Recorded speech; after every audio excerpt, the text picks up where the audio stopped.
Alright, we have a Yelan rerun incoming, and naturally the big question is, where is Chevrus? And it would have been a perfect time for Chevrus to get her Rata banner, but in Darway's infinite wisdom, our Pyro Polam 4-star for this banner is going to be Xiangling herself. Orpa is back. And apparently she's back after 2 banners. I think she came with Cloran, didn't she? I can't take it anymore. I'm sick of Xiangling. I try to play C6 to Luke. My Xiangling does more damage. Okay, my Xiangling probably doesn't do more damage. But still, I try to play Yoimiya. My Xiangling deals more damage. I try to play Hu Tao. My Xiangling definitely does more damage. I try to play Claire. I don't have Claire. I have Yanfei though, and I'm pretty sure Xiangling does more damage. But even then, Claire's best team has Xiangling. I want to play Raiden. Child, they both sometimes want Xiangling. She grabs me by her throat. I fish for her. I cook for her. I give her the catch. She isn't satisfied. I pull engulfing lightning. I don't need this much ER, she tells me. Yes, you do. Yes, you heckin' do, I tell her. Give me more field time, she says. Okay. She grabs Bennett and deletes him from Irminsul. You just need to funnel me more. I can deal more damage with Homer. I can't pull for Homer. It's just not even available right now. I don't even have enough Primogems. She grabs my credit card. It declines. This is the end. She pops out Pyronado. She grabs Squawba. She says, Squawba, get him! There is no hint of sadness in her eyes. Nothing but pure, no ICD Pyro application. What a cruel world. Of course, the other big question is, should you get her? And we're finally finding ourselves at a position where the answer to that question is not necessarily yes. Since Yelan's last rerun in 4.0, by the way, where's the Shenhe rerun? There's been quite a few characters who could potentially have Yelan on their teams, and namely Fremide, Risley, Navia, Garming, Arlecchino, Clorant, and Zethos. On-field, normal attack-based characters. Of course, there are some off-field supportive characters as well who can play quite well with Yelan, namely Furina. So yeah, all of these characters are great additional reasons to get Yelan. But the issue comes with Furina herself, because they're very, very similar in that regard. Like I mentioned in the Furina rerun, Furina does have some advantages over Yelan, specifically that her buff is a team-wide damage percent buff, as opposed to just to the on-field character, right? The damage buff also doesn't need to ramp up over time, so long as you're playing with particularly strong healers like Baiju or Charlotte. And of course, the Hydro application is only tied to her skill, not her ult. She also has more than 100% uptime, which is really, really good, and is not tied to active characters doing normal attacks, so you gotta love that. Of course, Yelan also has some advantages over Furina though, so maybe it's a little bit balanced. Overall, Yelan tends to do more personal damage than Furina. What do I mean by that? I mean specifically from like a raw damage unbuffed perspective, okay? Yelan's skill, Yelan's special charge attack, and Yelan's ult, 3 entire sources of damage. Furina's damage is exclusively Salon Solitaire unless you have C6. So at that point, it's mainly Mademoiselle Crabaletta, but yeah, it's Salon Solitaire specifically that does most of the damage, I believe. That being said though, if you're going to compare Yelan as a solo off-fielder to Furina as a solo off-fielder, well, because Furina's buff also affects herself, then in the team, there is a pretty good chance that Furina ends up doing more damage anyway. But if Yelan and Furina are on the same team, therefore Furina's buff is affecting Yelan, Yelan will be doing more personal damage, usually provided you haven't really screwed up Yelan's build. Yelan can easily be played on teams without healers, and this is huge, because there are a lot of teams that rely on shields instead of healing to survive, and there are also teams with a character that has some form of self-healing, and so therefore you could potentially rely on someone like the Higher instead to just make sure you don't get completely and instantly gibbed. That's where a character like Yelan comes in over Furina. I will talk about that in a second. I think Yelan might also have a bit more Hydro application as well. Definitely more reliable Hydro application than Furina, simply because it's tied to normal attacks. With the Salon Solitaire, I feel like there's sometimes a lull in their attack pattern, whereby you end up with a brief moment of no additional Hydro app. And so that's a little bit scuffed. I'll mention this again later when I talk about artifacts, but since Yelan can run EOSF and Furina is stuck mainly with Golden Troop, at that point, Furina's ER requirements are probably more detrimental to her damage than Yelan's, because obviously EOSF is a set that scales with ER. So that is of course going to be really, really nice.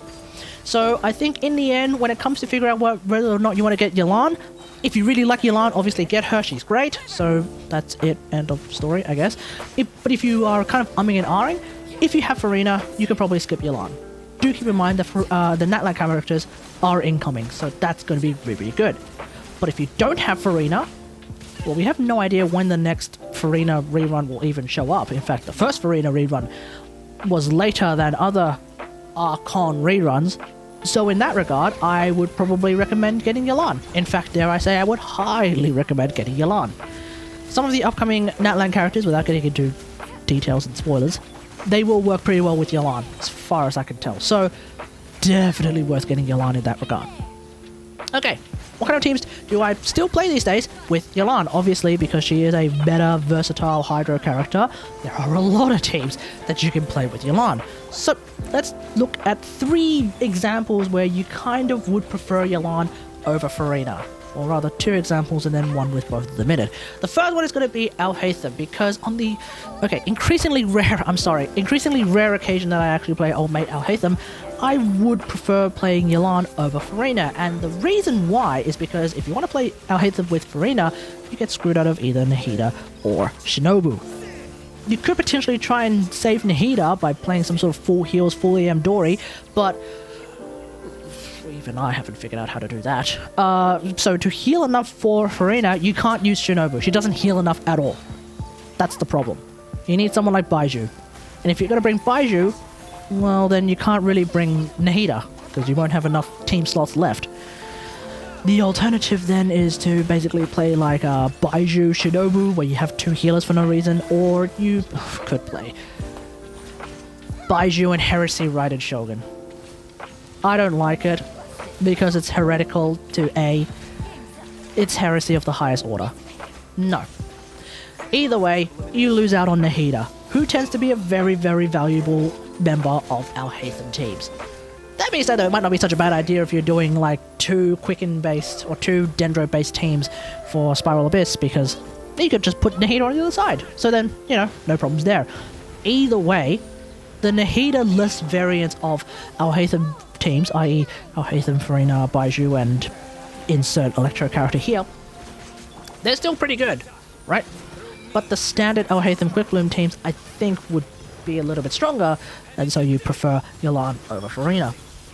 Next character that would probably prefer Yelan over Furina is, of course, going to be Arlecchino. Arlecchino is one of those self-healing characters that I mentioned a little bit earlier, who likes to play in teams preferably with a shield. Or Dahaya, maybe, but preferably with a shield. The general consensus is that you usually don't want to bring Furina to Arlecchino teams. That being said, I make it work myself. Either way, Yelan is a fantastic choice for Arlecchino teams, because with Arlecchino, you could potentially even set up some Pyro Auras on enemies with her skill, and then you can use Yelan to do some gigantic forward waves with her skill. Yelan's skill does a lot of damage, so when it forward waves, it does a lot of damage. And it's a lot of single target damage as well, or rather single hit damage, so it's sort of front-loading damage a little bit as well. We do love that.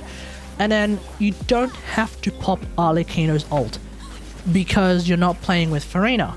Therefore, Arlecchino is not necessarily, with a shield or enough skill, losing HP. Meaning you could potentially have full Bond of Life moments with Arlecchino, and she does even more damage. Anyone who's played with full Bond of Life Arlecchino knows, ooh, suddenly you're going from 100k hits to like 130k hits, I think. Something like that. It's pretty insane. And then, of course, we have teams that have Yelan and Furina. They work really, really well together.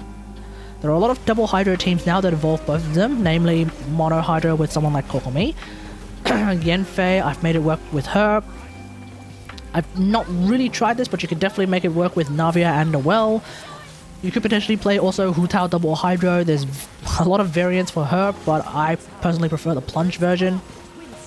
And then of course, we have Raiden Taser, or as I like to call it, Taser. This is a team where Yelan is not only getting buffed by Furina's damage, and Furina's damage buffs, but she's also getting buffed by A herself. And you also get VV on Jean if you have VV on Jean, so that's really, really nice. For those who are curious, I did a comparison between buffless Yelan, my buffless Yelan, versus Yelan with all of the buffs. Her damage jumps up by about 2.5 times. Not 25%. 2.5 times. That's pretty nice. Essentially for any normal attack carry that already has teams with Furina, you could definitely make those teams with Yelan that perform more or less the same. For folks like Nuvalet and Tinglani, of course you are a little bit screwed out of luck in that regard. You're going to have to stick with Furina. It is what it is. Alright, let's just quickly remind ourselves how we normally build Yelan. You can do some cute and funny things with the newer artifact sets, but in the end you're probably just going to stick with EOSF. If you happen to have C6 Yelan, for some reason a lot of C6 Yelan players are actually doing 2-piece Hydro, 2-piece Noblesse, or 2-piece HP.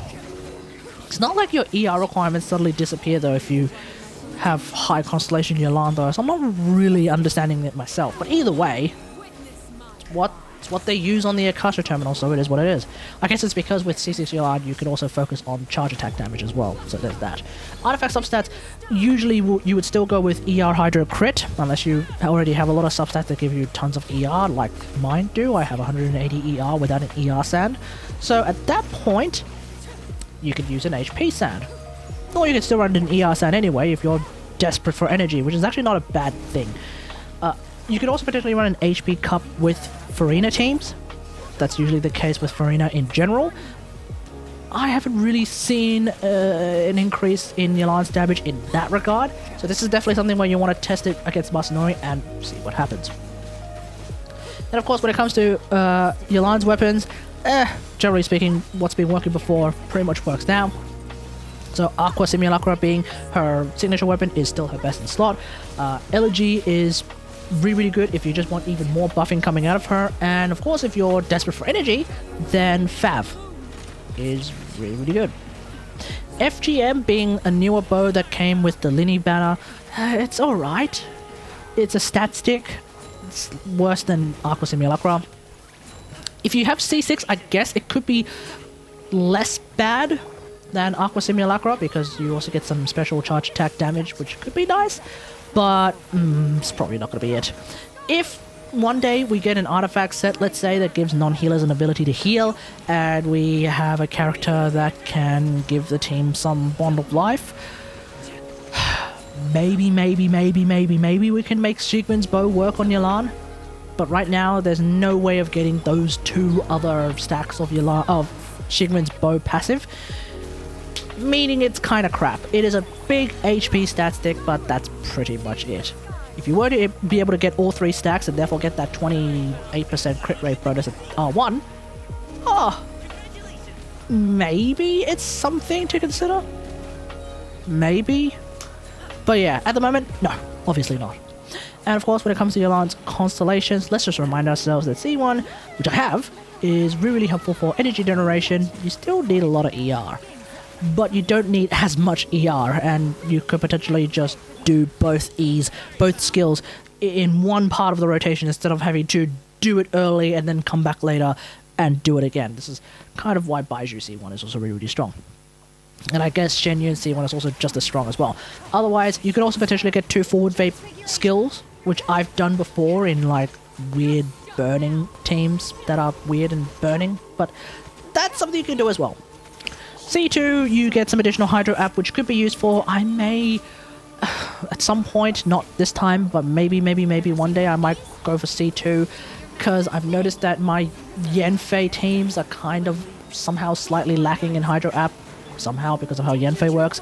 C3, C5 are alt skill levels. They're both really good, especially alt levels. C4 could potentially see some relevance for C6 Furina players because it's a big it's a big HP increase. We don't have that many HP increases in that nature, so it's good because it's rather unique. There are some newer characters incoming that could potentially also make use of that as well, but obviously it's not something to stop at if you're actually going to be waiting for Yelan. And then C6 is of course the big wave of damage. It's C60 hard. If you don't know yet, just Google it. See what it looks like. Ultimately, Yelan is a very, very strong character. Absolutely perfectly fine at C0.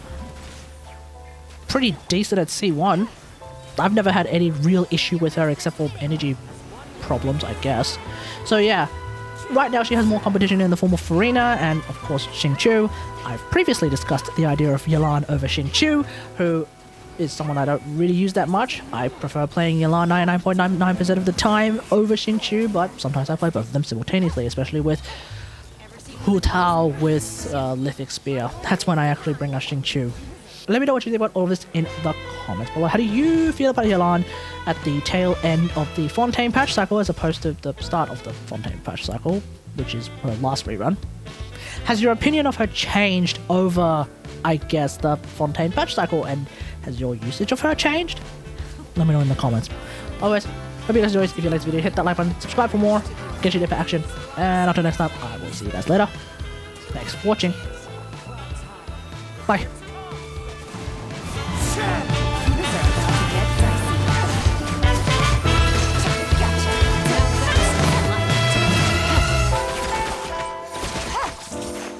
Easy.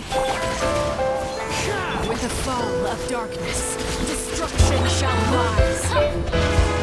Let me leave you a have a taste of purgatory. Neutralizing threats. Leave the wounded to storm my night. Spare your energy. Running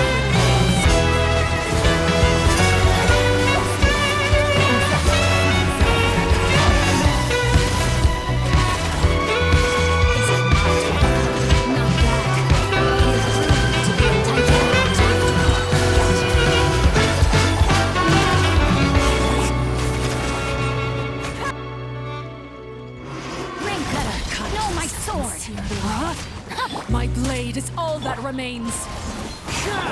Things are about to get dicey. Busted.